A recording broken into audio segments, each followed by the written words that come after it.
Welcome to episode 5 of the Puck and Dragon podcast, where we talk about all things dragon, including the gaffer's favourite film, How to Train Your Dragon. Stinker.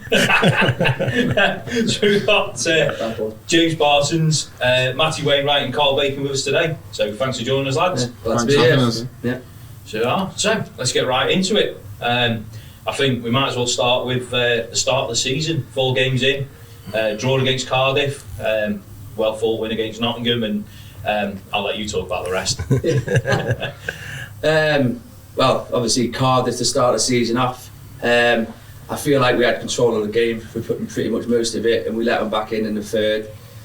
Few learning curves. Fair play to them, they didn't stop moving for the whole game, and fair play to them getting an equaliser, but we should have finished them off in the first period probably. Yeah. The day after against Nottingham, again we dominated them in the first period, but then let them back into the game in the second and third, and I say we finished the game with a win, and that started the season off. Billingham, well, it's always a tough place to go, Billingham anyway.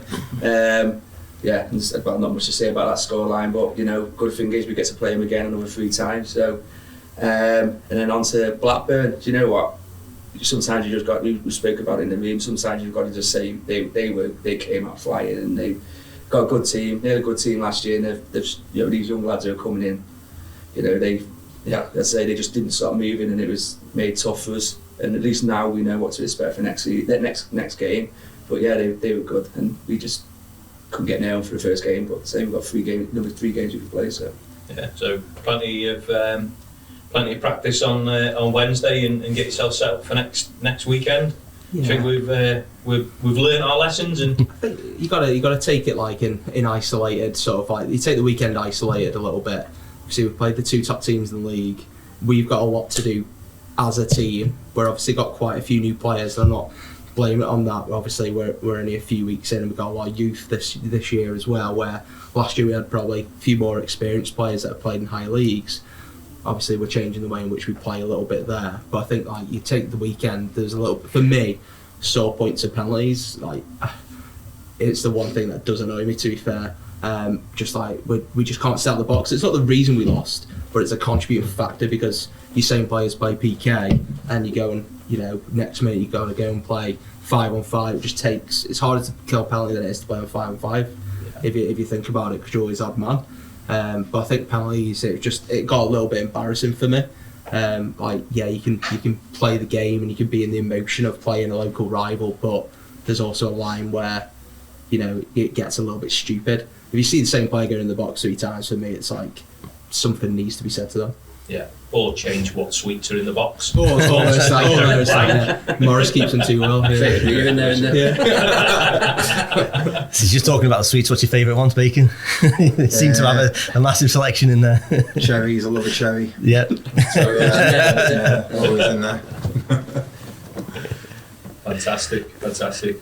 Okay, so yeah, not the. We'll move on from the weekend. Widnes on Sunday away. No game Saturday this week. No, it's been cancelled. No game Saturday. So yeah, let's hopefully let's go up to Widnes and let's start fresh and see if we can winning ways. We always travel really well to Widnes as well. I always find that. I think like we were saying last year, we went and there's almost more of us than there was of the Widnes team, so I'm looking forward to the game actually in the atmosphere there. So do you guys feel that as well at the away when you've got the travelling fans? Following at Widnes, to be fair, like we always fill that side of the stand, if not more, because I think it's a short journey, but I think the fans know that it's a big derby, small rink, and to be fair, you can really hear the fans in Widnes because the glass is at eye level, isn't it? Yeah. And you can really hear them, and I think recent years the fans have really pushed us on in games like that. I can remember a game about 2 years ago, James Shaw, 30 seconds left, got a breakaway, put it in, put us 1-0 up, same shift, then took it to the corner and just ran 30 seconds down the clock and the fans went wild. It was a really good night, that one.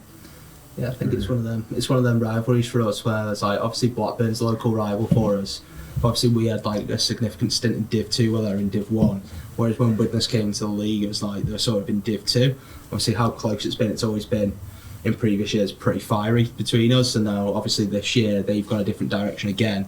obviously TJ sort of took over them as coach, but they've just gone youth again. So it's a bit of a, people, on paper, people might look at them and say, oh, they're not as strong as last year because they lost so many players, but they've obviously got a talented group of youngsters that are on two ways and stuff. So I don't think you can write them off. I think you just got to go there and play your style of play and see what happens, really. Yeah. What we expecting out of Will? Obviously, return first game back. He's done well so far. He's not had many penalties, has he? I think he was getting a bit chopsy in Billingham, to be fair. He was getting given it off the fans. To be fair, Billingham was like one of those places where you just get hounded all game, but then afterwards they'll give you like a round of applause. But yeah, he was getting a bit chopsy on Saturday night. Didn't really see it here on Sunday. No. But yeah, I'm sure he won't. He won't be up to too much trouble on Sunday night. Nigel Thornberry returns to Widnes. Looks like Nigel with that moustache that he's got. Yeah. Should be good. And talking about the crowd and the chants. Obviously, we've talked previously on the podcast. Talked about we always hear Barry shouting at the refs and stuff, which just cracks us up. But do you generally have you got a favourite chant or something that you hear from the fans? Anything that sticks in your mind? I have one from when I was a kid. To be fair, when it used to be the Freeze, Gary Shaw used to obviously run it, and they used to always do Gary Shaw's Black and White Army because he used to play in black and white. Do you remember that? Yeah. And there used to be this guy that used to wear like a Russian hat, and he used to have the drum. You remember? I know what you mean. I don't really. I guess it's different when you're on the other side of it. You don't really necessarily hear it, but I remember them from when I was a kid for sure. Seen some funny stuff happen at the side of the rinks over the years, like with ex-players being there and running down to the net when it was netting and getting involved in the action. Dave Costello, remember that? Yeah. 100 punches. Yeah. Barry will try getting in the penalty box. Like you remember that sort of stuff. That's funny. Are you aware of the people on the outside when you're playing? Obviously in the zone, but do you catch glimpses of people as you go around? I think at times you completely blank out, but then there's other times that in between plays, when the fans start chanting, that's when you really hear them then. Yeah. But I think during the play, you're so focused on the game itself that you do sort of blank out what's in the background. I suppose that must be hard for you. You've got banners everywhere. There's a man of the people on the big banner, isn't there, on the top? Rations of bacon. Respect to the rashes. Yeah. Fantastic. And then, talking about the penalty box as well, something that I've really noticed this season, Karl, is last season, like you say, you were more known for being the enforcer on the team and getting out and picking your fight. So one question that came in from one of the fans is, did you have what I call a Glatt versus Ray? Did you have a real person you love to get involved with? Not really, no. I think I don't go looking for a fight. I think it's more the principle of the game of ice hockey, where if someone touches your goalie, touches your captain, touches a kid, you go after them. And I mean a kid, I mean the ones who wear the cage. That was your fault.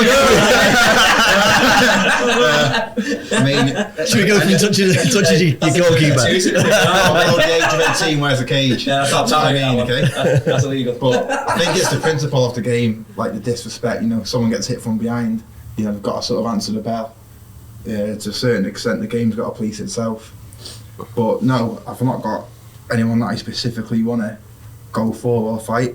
Like, to be fair, there's people classed as soft guys or enforcers in this league, and you know what, they're the nicest people you speak to. It's not what people think. Like, you go to Whitley and people are like, oh, they're a bunch of this and that. They're not. I think Whitley are brilliant bunch of lads. We've got mutual friends there. Yeah. Then can't knock them all. It's just for that 60 minutes on the ice, you come across as a bit of a madman or a bit of an idiot, but no, it's just part of the game. Yeah, and to be fair, I'd probably say we've seen more of Karl the skater out on the ice than Karl the player this season. I think if I cross the red line, I get a bit of a nosebleed. But I think we've had a new fan fighting favourite. Might as well talk about it. But Roster's fight this weekend. Nothing to talk about, obviously. It just went down. That's how I got on the ice to speak to the ref. It was like, happened to a nicer lad, really. I was actually cheering Bobby when it was well done, Bob. Best 20 quid you had. Everyone was high-fiving him in the bar. So, captain this year, Matty, how does that feel for you?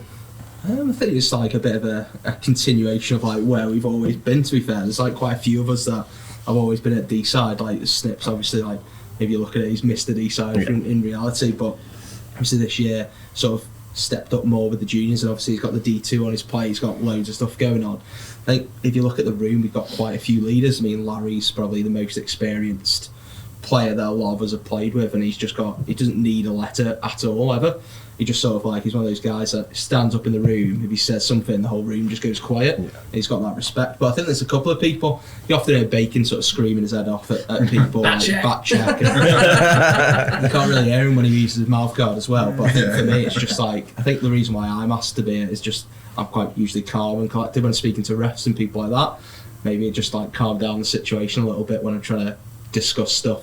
Whereas if you go in there a little bit hot-headed, usually a ref will, they can sort of give you a few more penalties. So I don't know. I think that's it. It's more a question probably for the others as to why and that sort of stuff. But I've obviously been a captain at other places. But yeah, just sort of for me, it's like I don't know. It's quite nice to be asked because it's my home club as well, and you've played here a period of time. It's just quite a bit of a respect thing, really. Yeah. So why? Why captain? Why do you see Matty's got the captain qualities? Well, again, everything he does on the ice, he's always leading. If he's a defender, but he's always up there, goal scoring and setting up. Or if anything needs to happen on the ice, he's there. He steps up. Down a goal, 2 goals, he steps up. That's he's a leader. And then the lads, when he does that, the lads picks the lads up. And in the dressing room again, he's a talker. He doesn't say stuff just for anything. If he's saying something, it's for a reason. And you find a lot of the younger lads, they speak to Matty out of the change room, if they've got any issues and stuff like that, and he's a calming figure, isn't he? So yeah, good. Who's got the A this year? Jared Parsons. and Parsons. I think you've got it. If you've got the C, haven't you? Someone else. I think Snip's got the C if I'm not there. Yeah. And Bacon filled in this weekend as well. So there's quite a few people that are in like sort of the leadership team. They need it as well, considering how many young kids we've got this year. Yeah, and it's good that we were speaking to them on media day, and they would really look up to you guys, and eventually probably taking your spots. But they can help you do it. Well, there is a lot of respect there, and you can see it from the young lads, and they've come in and. Like on the weekend and the weekend before, I've seen some of the lads, the way they're skating and the way they're moving is just unreal. Absolutely a real good pool of talent there. So there's players like Beak and John Ed. They were young, but they've come in and they've just hit the ground running, haven't they? Like to be fair, Beak at the back, like he plays with Wayne, and they're both very offensive. But to be fair, they know when to go, when to come back, and it's like when Beak goes up, it's almost like watching Wayne. Because he knows when to go. He doesn't just go. He knows when to go, which is quite important when playing in D. You got John Ed as well. He's just come in, scored the winning goal against us at Nottingham. Yeah. He needed that as well. Yeah. Been trying last year and just didn't happen this year. Young lad, bit raw around the edges, but here come good. Yeah. Definitely, you can see the potential's already there. The big thing for us is with it's always like the conversation. I've had it with Mike loads of times. Whenever we bring a player in, they got to sort of culturally fit how we work here. We're not like a normal team, to be fair, that I've ever played in. We're very close, quite close knit, and we all do just absolutely rinse each other. Like Ryan is probably the worst on the team. Just doesn't leave you alone. Snip's been called pig for the last 6 weeks, and he just doesn't leave it. But that's progressed now to MJ will do an oinking noise whenever he comes in, or a squeal. So you need to be able to take that when you play for our team. And our coach Mike involved loves ham as well. Coach Mike loves ham. So I'm going to explain the ham story then. Mike loves ham, doesn't he? I think he's not a pig. Passing the buck, mate. So, favourite team to play against, home or away? a tough one. For me, it's Whitley Bay. Like, you know, a lot of people dread it, but I think the fans are great there. You know, they're on your case all game. As soon as the game's over, to be fair, they applaud you. The players, you know, they all get stuck in, but they play great hockey as well. Like, you got Kipping and Barnes, they all get stuck in, but you've got Edgar who, you know, plays great hockey. I think the games are really competitive. Is it last season we beat them, was it? Yeah. Yeah.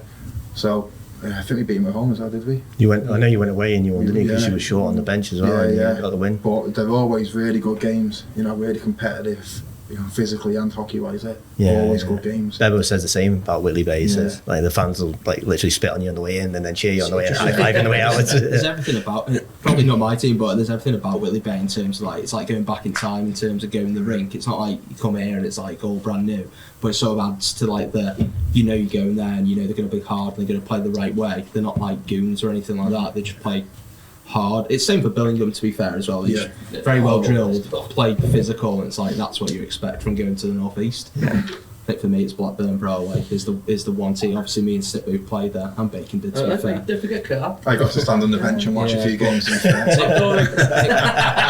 Oh, the sweets like that. No sweets. No sweets. Not the budget. No one on the players.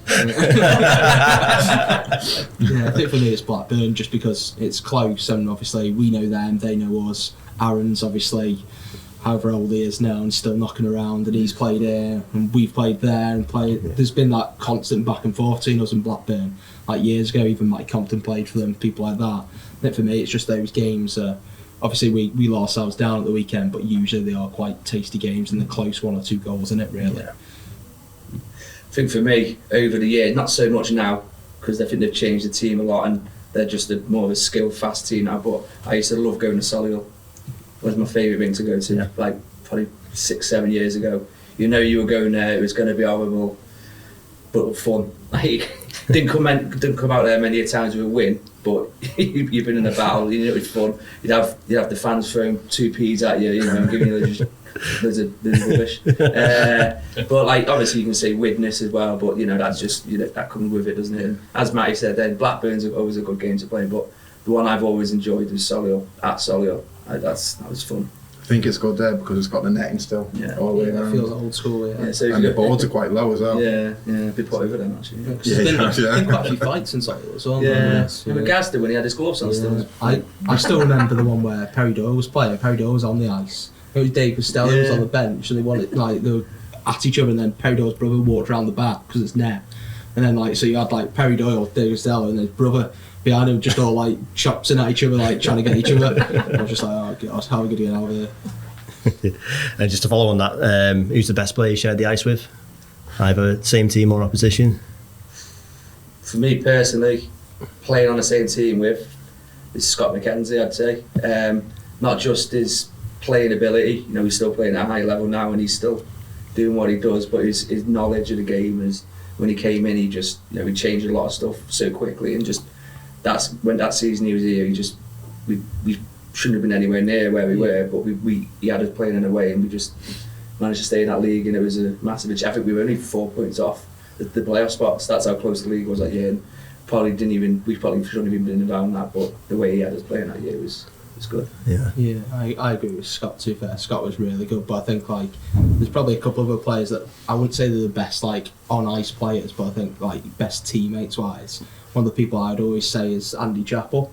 Just purely because he was one of those guys that wouldn't go and score a million goals, but he was the best defensive centreman. He worked hard in corners. He was just a really good teammate, wasn't he? And I think every team needs one of those players, and if he was still playing, I'd have him back in a heartbeat, because he just everything was for the team and it was never for glory really. Just go unnoticed, wouldn't it? But the players would unnoticed. It's just that's the way he played. He works so hard all the time. Yeah, for me it'll be Snip, just for one reason, because he cares. Players come and go all the time. They play. You still got years left. Offending 2 people at once. Players come and go for numerous reasons, whether it be financial, ice time, whatever. Whereas he's been here since day one, just because he cares and he loves the club. Every shift he puts in, he's up, down, 100% is always left on the ice with Snip. off the ice, he's great with the kids. But then what he's done with the club as well, he's completely built the junior club right the way up because he cares. He didn't have to. But what was it? COVID, we had nothing left. And thanks to this guy and his team, behind him with coaches and volunteers, he's built this monster of a junior club. And it's purely because he cares about the local area, the juniors and just the club itself. So yeah. Yeah, to be fair, every time I'm down here, it for me. Every time I'm down here, Snip's always here. It's like I always see. Sorry for Amy. Now we've got like an amazing bunch of people here, from the seniors to the juniors, at making one. Everyone's just coming together at the right time now, isn't it? After COVID, there's so many people involved that's just making this like club get better and better.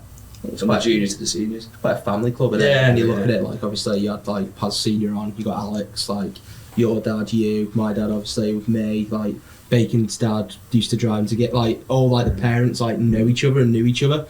I think a lot of them like stayed around and helped out with stuff like that. Obviously you've got all the coaches as well. It's quite a family, I'd say, Deeside. Yeah, I think what we had as kids now, you can see it now with the current regime. Like, our parents would all share lifts to like away games and that, jumping together, and you can see it now. Like when the kids have got an away game, all the parents are sort of helping each other and all mucking in. It sort of replicates what we had when we were juniors. Yeah. It's good to see. Yeah, and you've got the Border Skills Lab for people wanting to kids wanting to get involved and starting up. That's when's that? Off ice and on ice now? Yeah, we just started some on ice stuff now as well, and some ice camps as well, which we do in February. We have weekly sessions and stuff like that, which look like it's great because a lot of kids from the club and outside that go to them. It's great. Yeah, well, it's again, my lad's in the rookies, but yeah, just that giving the opportunity to be able to come and try it as a kid. So, it's great to see local lads and girls coming in and like I say, giving it a try and experiencing what is something completely different to your normal. Most kids, it's football, rugby, tennis and that, but it's how it starts. And before you know it, years and years down the line. Yeah, you're good at tennis, aren't you? Yeah, I've got a good serve. I've got a good serve. Yesterday. You could backhand, yeah. Slice. Should we have some of the fan questions? Yeah. Yeah. First fan question we've got in, which is for Karl. What do you eat for breakfast, bacon? Well, it varies. Vegetarian, then, you mean? Sometimes it'll be a chocolate gatto. Sometimes it'll be a full box of French fancies. Kinder Bueno. I thought you'd gone off them, hadn't you? Yeah, it is actually. Now it's caramel Freddos. But recently it's been a full pack of bacon in between 2 pieces of sourdough bread. But yeah, if it gets you going, it gets you going, doesn't it? I'm not sure how long I'll live, but I'm here for now.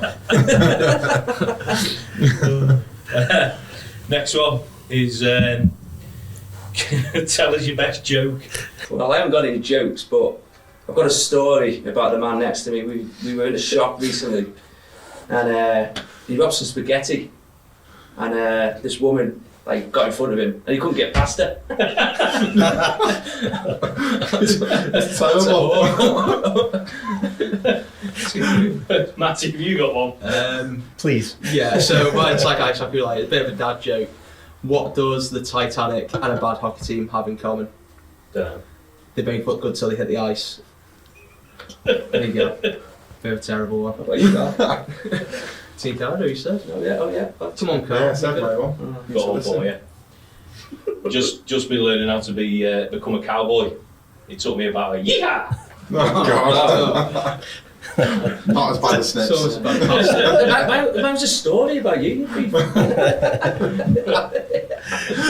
So obviously we always bounce ideas off each other for the podcast and stuff, and one of the ideas we had was to mic one of the players during the game. So we've got portable mics. So any suggestions on who we go for? Ooh, not Ryan. Yeah, not Ryan, no.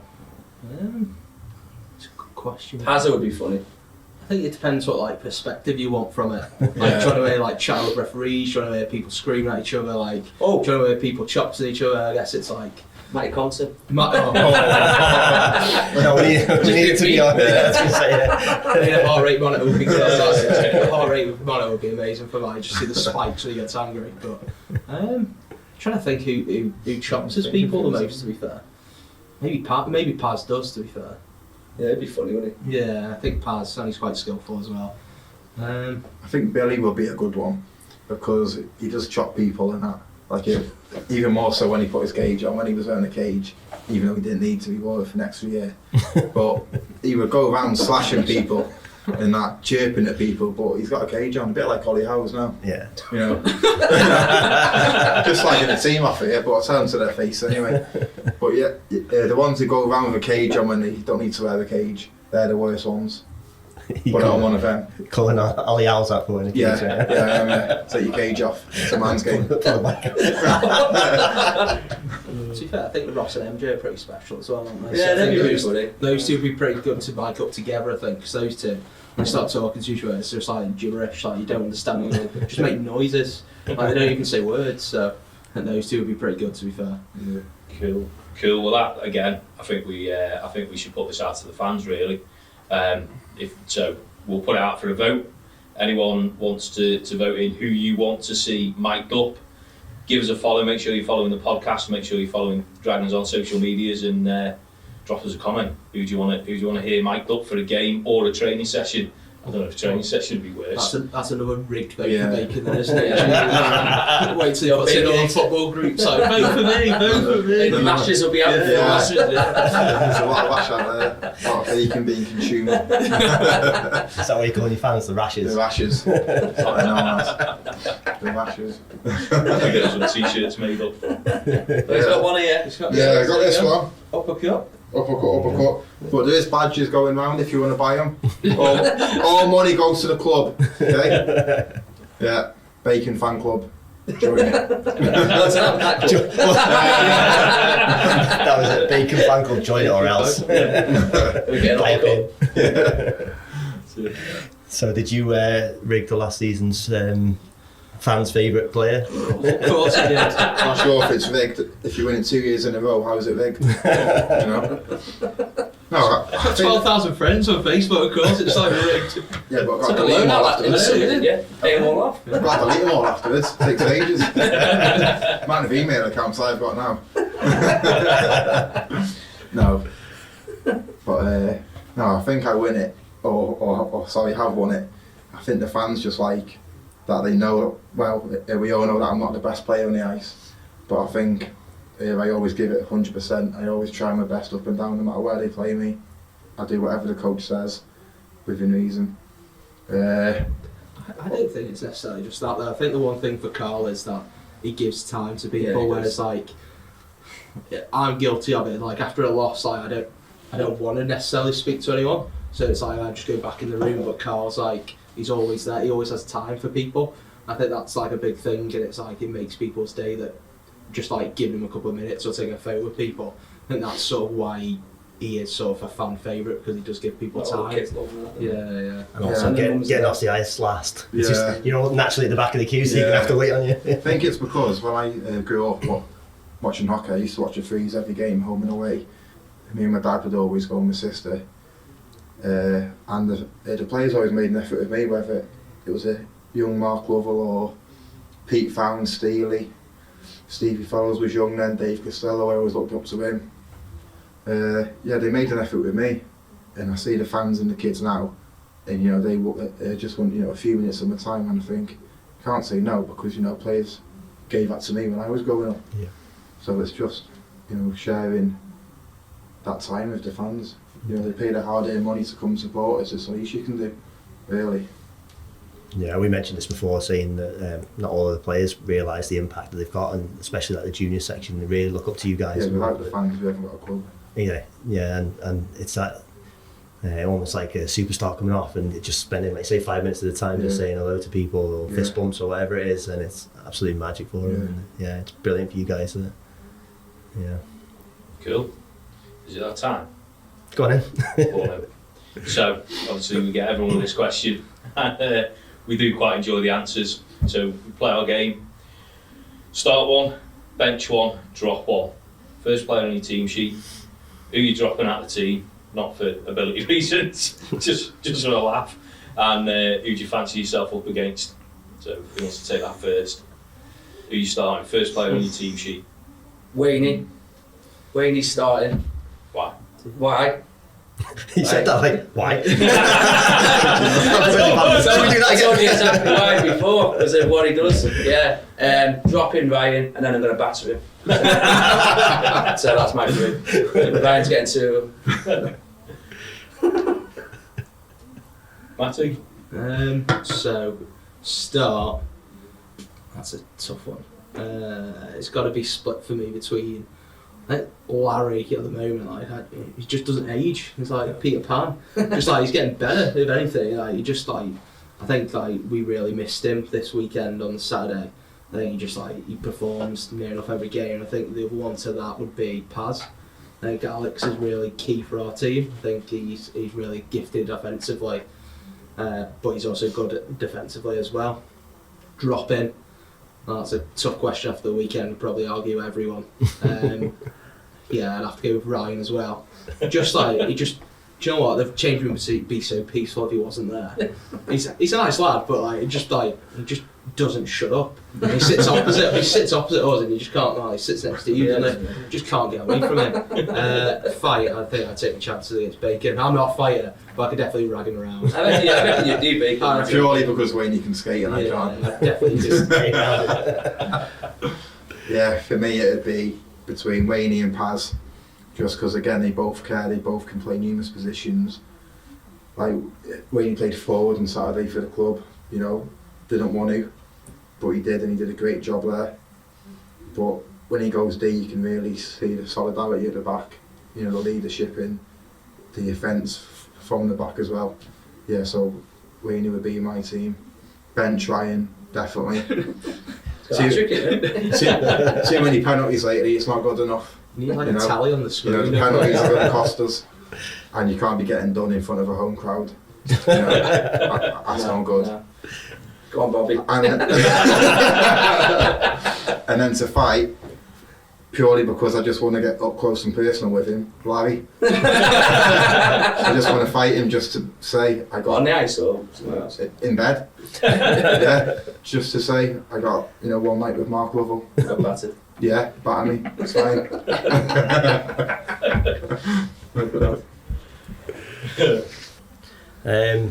So no injuries this year so far. Looking good. Touch wood. Yeah, no injuries so far. Are a few over the years. Is your love for hockey more than your love for yourself at this point? So over the years I've been battered and been into the boards, but never had any sort of. I wanted puck to the face of about 10 or 12 years ago. That's about been it. And then the last 2 years since we come back, broke my wrist.